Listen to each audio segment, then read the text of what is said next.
Thanks, Ceann Comhairle, and for the selection of this topic.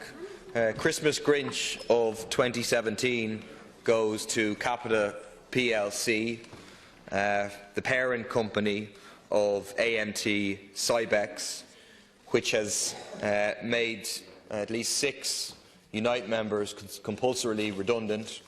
We're now 2 weeks away from Christmas, and they refuse to abide by the Labour Court recommendation LCR 21574, which would give those workers who have up to 20 years' service 5.5 weeks redundancy per year of service instead of the statutory 2 weeks. This is a company which worldwide employs 73,000 people it's a business services provider. It's a company that has a profit in excess of £500 million sterling in 2015 and 2016. And most importantly for our discussion here, it's a company which serves to almost a majority extent, 40% of its clients in Ireland are in the public sector, including the Department of Justice and Equality, the Personal Injuries Assessment Board, Fáilte Ireland and Irish Rail. It developed and runs Ireland's national postcode system, Aircode, and has a contract to service Anglo-Irish bank loans on behalf of NAMA. PQs have revealed that Capita currently holds Irish state contracts across a range of departments and state enterprises worth approximately €140 million. And yet they treat the industrial relations machinery in the state with absolute contempt. They describe the recommendation for 5.5 weeks as, quote, inappropriate and, quote, not in line with company policy, and went on to infer that the workers' decision to be collectively represented by a union of their choice, Unite, had contributed to the negative outcome of their appeal.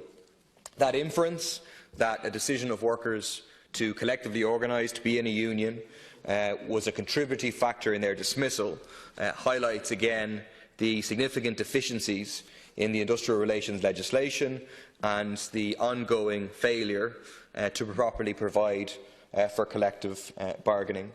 I know that the union has been in touch and has written to the Minister for Finance, Minister Donoghue. There was a protest which I attended today outside the Department of Finance, where another letter was handed in because no substantial response has yet been received to the letter of the 18th of October. So I'm in here tonight to ask for an answer to the key questions that they are asking.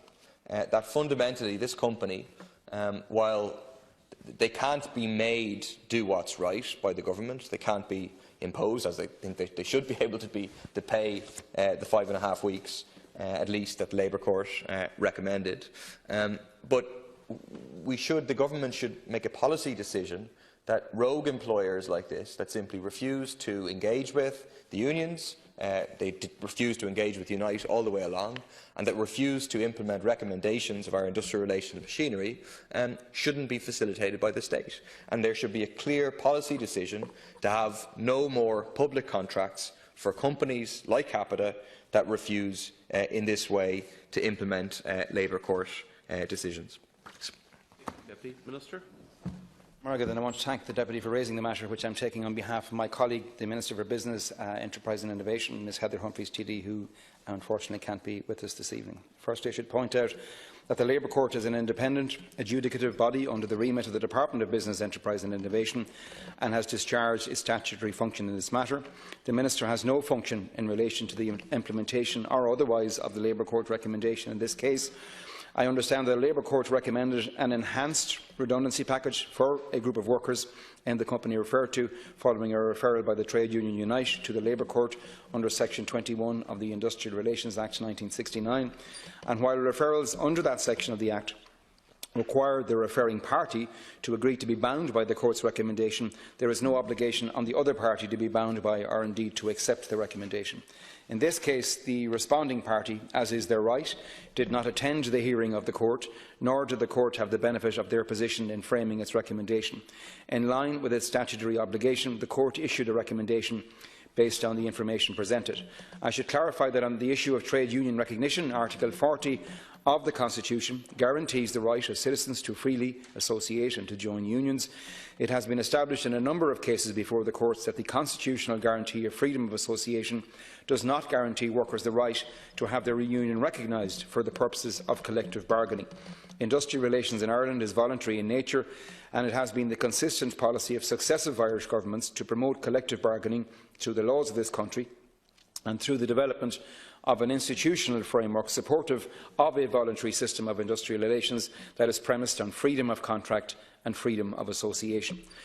To improve the situation for employees, Government enacted the Industrial Relations Amendment Act 2015 to facilitate employees' rights to engage in collective bargaining. The 2015 Act provides a mechanism by which the fairness of the employment conditions of workers can be assessed where collective bargaining does not take place. It ensures that such workers, aided by a trade union, even where the trade union is not formally recognised by the employer, can advance claims about remuneration and conditions of employment and have these determined by the Labour Court based on comparator companies.